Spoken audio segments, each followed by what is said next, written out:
How to make Heaven Bridge mocktail. First of all, take a shaker glass and fill the glass with lots of ice cube. Then you have to squeeze on fresh lime to get 10 to 15 ml of lime juice. Then you have to pour 10 ml of coconut syrups. After that, then you have to pour 10 ml of blue Curacao syrups.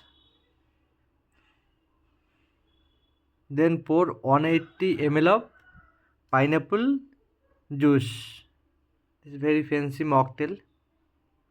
Then you have to shake all the ingredients properly. Then take another glass and pour all the ingredients into the Centro glass. See how the fancy color came.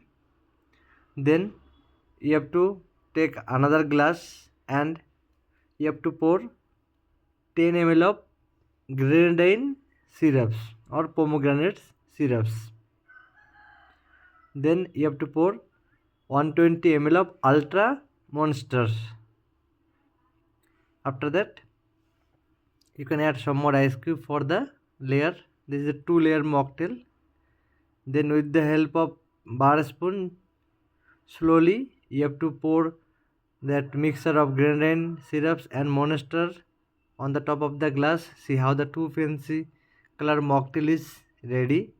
You can garnish the mocktail with watermelon slices or any other thing also. See, mocktail is ready. Thank you very much for watching my videos.